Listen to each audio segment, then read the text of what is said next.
Bismillahi wassalatu wassalamu ala Rasulillah. Brothers and sisters in Islam, Assalamu alaikum wa rahmatullah. Alhamdulillah, summa alhamdulillah, in the blessed month of Muharram al-Haram, one of the four sacred months of Allah subhanahu wa ta'ala, one of the very holy and sanctified month Allah subhanahu wa ta'ala has given us. Alhamdulillah, from the month of Muharram al-Haram, the Islamic New Year started, and we are in the very first Ashra of Muharram al-Haram 1448. As we've been talking about the blessed month of Muharram al-Haram, we did talk about the events that happened, the incident that took place in the Muharram al-Haram in the earlier previous clips, videos you may watch on YouTube on our channel. And we have now started one of the very important topic of this month. Though we talk about these noble people throughout the year, we pay tribute, our best tribute to them, but again in the month of Muharram al-Haram, since we did cover the event and incident happens in the month of Muharram al-Haram, and we did cover and we did talk about one of the very sad event that took place in the month of Muharram al-Haram on the day of Ashura, and that is the Battle of Karbala. But before we start that topic, there is one more topic to know about who are the Ahl Bayt and what is the status of Ahl Bayt has been mentioned in Quran and Sunnah. So we will talk inshallah Rahman in this video about one of the Quranic words and some of the hadith of Rasulullah alayhi salatu wasalam, as he mentioned about the status of Ahl Bayt, what we need to do when we know and when we learn the status of Ahl Bayt, how we need to treat them. So very first verse from the Holy Quran, and that is our, for example, that is our the basic guideline to understand who are Ahl Bayt and what Allah subhanahu wa ta'ala has mentioned about the Ahl Bayt to Rasulullah sallallahu to convey this message to this ummah. And the message was conveyed to Rasulullah sallallahu, and the ummah has been following this message for the last 1400 plus years. So before we go to the ahadith of Rasulullah sallallahu, let's listen and let's see what Allah says about the Ahl Bayt in the Holy Quran. We in the last clip, in the last video in Surah Ahzab, verse number 33 or 36, we did learn that Allah subhanahu wa ta'ala did use the word of Ahl Bayt, and he did mention that Allah intends to purify Ahl Bayt from all kinds of words, and Allah has purified them. This is Surah Ahzab. We have already talked about that. Now we're going to pick up the second verse of Surah Shura, very famous chapter of the Holy Quran, Surah Shura, and this is the chapter number 42, verse number 23. Yes, chapter number 42, verse number 23, Surah Shura.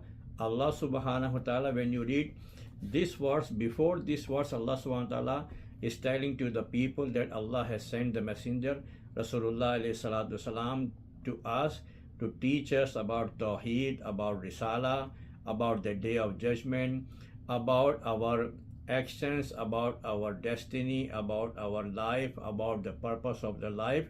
And Allah is telling that, those who believe in Allah, those who believe in the angels and the prophets and the day of judgment, and those who are accepting Islam by taking Shahada on the blessed hand of Rasulullah alayhi salatu wasalam, they will be successful in this world and hereafter.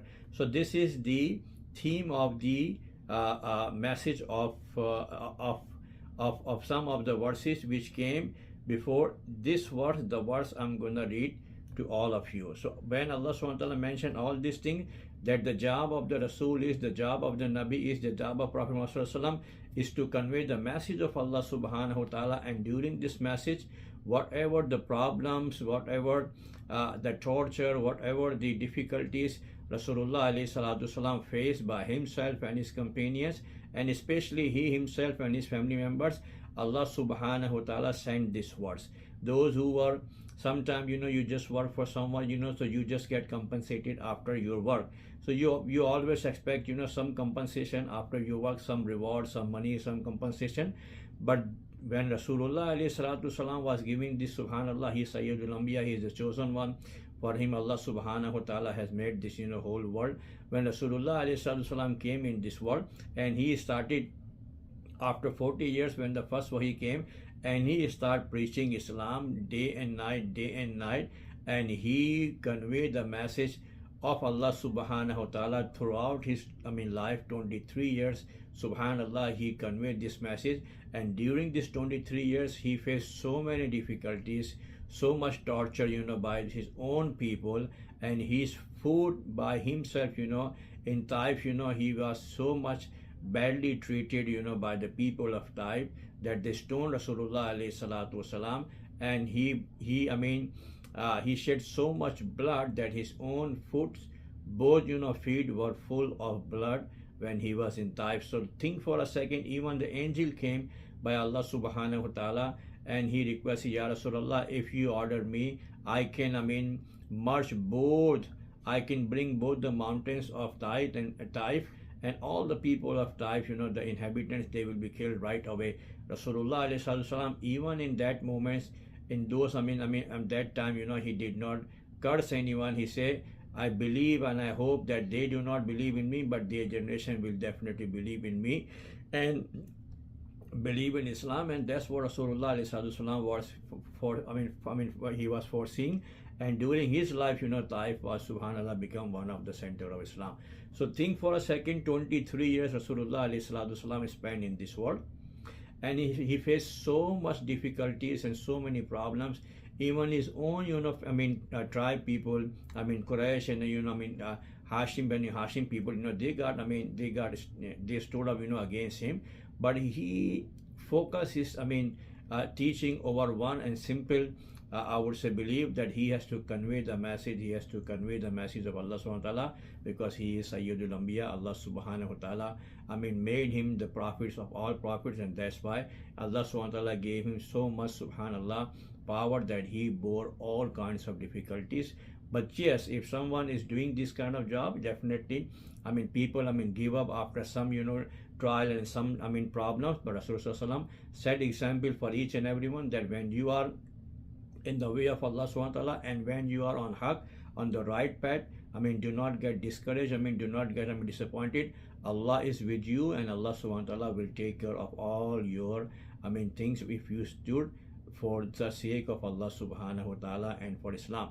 So Allah subhanahu wa ta'ala, when he talked all these things, and he mentioned that this is the job of the Rasul and Rasulullah alayhi salam. So if you expect that Rasulullah was doing for some sort of compensation, for some sort of reward in this world, Allah subhanahu wa ta'ala says this is not the case for the messengers of Allah. And then Allah subhanahu wa ta'ala sent this verse number 23 of Surah Shura. Allah subhanahu wa ta'ala says, A'udhu billahi minash shaitanir rajim, Bismillahir Rahmanir Rahim, Qul la as'alukum alayhi ajran illal mawaddata fil qurba. Listen again.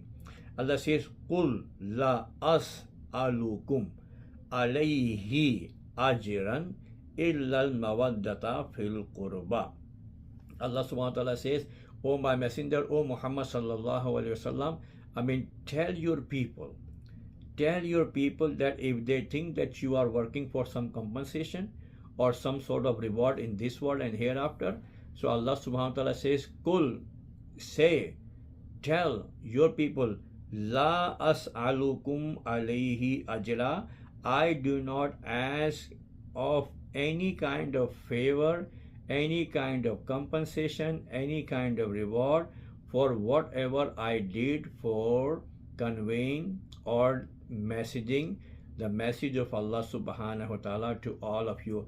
I do not ask of you, O the people of Makkah, listen carefully, O the people of Medina, listen carefully, O the people of the world, listen carefully, that whatever mission I am fulfilling, I do not ask of you any kind of reward, any kind of compensation, any kind of status, any kind of worldly benefit. Whatever I am doing, I am only doing for the sake of Allah subhanahu wa ta'ala.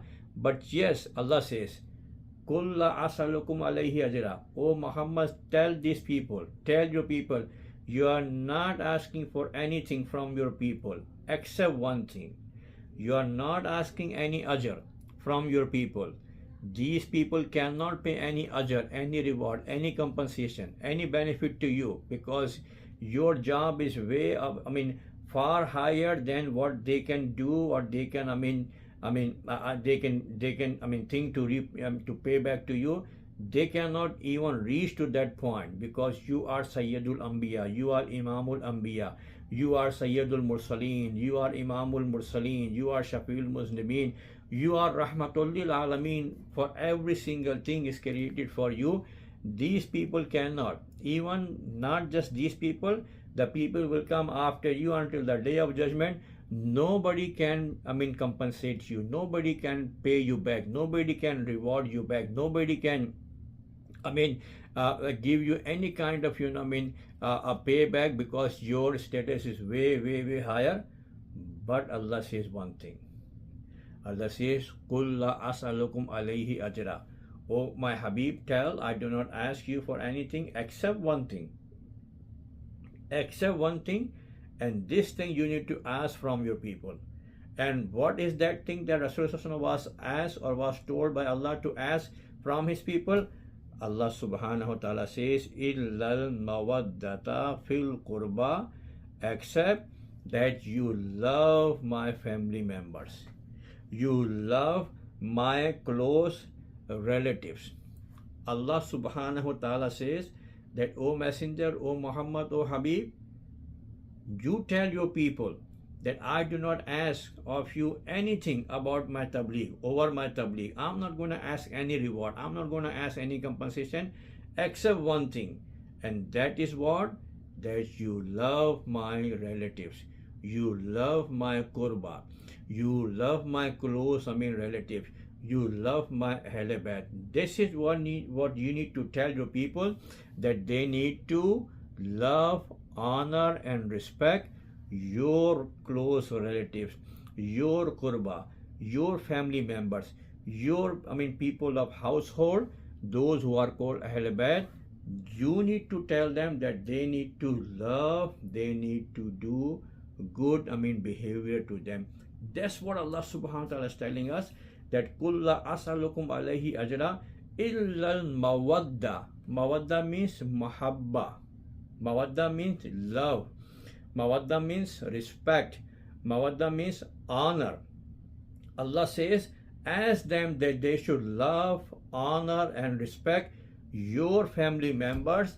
This is the only thing Allah subhanahu wa ta'ala says in this verse in Surah Shura, that, O my messenger, tell them and remind them that they need to, even in your life and after your life, from this world, they need to, respect, love, and honor your Ahl Bayt and the family members, brothers and sisters. This is the very short verse of the Holy Quran. But look at the dimension, look at the depth of this, subhanallah, the depth of this verse, that Rasulullah alayhi salatu wasalam, and every single person knows that we cannot pay back Rasulullah sallallahu alaihi wasallam.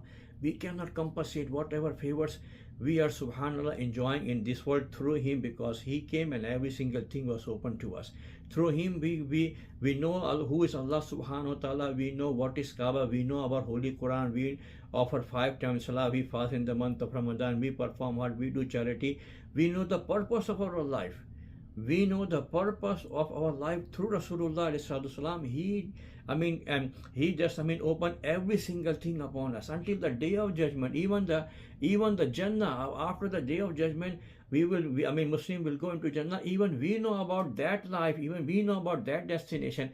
Everything came through Rasulullah ﷺ. The whole Quran came through Rasulullah ﷺ.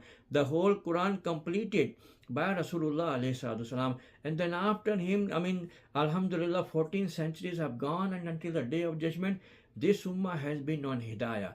This ummah has been on the right path, subhanallah. Over 2 billion Muslims, they are on, subhanallah, they are on Islam, and they are Muslim because of the teaching of Rasulullah ﷺ.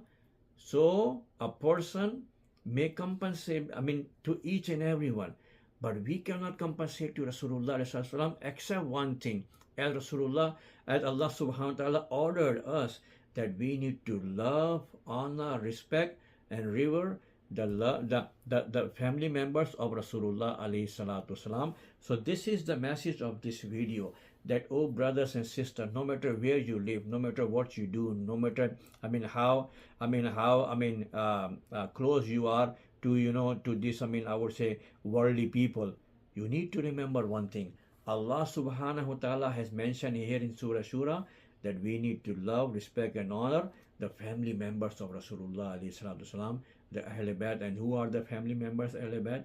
All the wives of Rasulullah alayhi salatu wasalam, who are the mothers of Muslim, all the descendants, the awlad of Rasulullah alayhi salatu wasalam, his sons, his daughters. We need to love, respect and honor them. We need to love, respect and honor Sayyidina Ali, Bibi Fatima, and also especially Imam Hassan and Imam Hussain, and also his uncles, Bani Hashim. All these people, they are called the Ahlul Bayt. So we need to love, respect and honor these great noble personalities of Islam, so that we can assure and we can make ourselves eligible to stand in front of Rasulullah sallallahu alaihi wasallam on the day of judgment. If he asks, did you love my Ahl Bayt?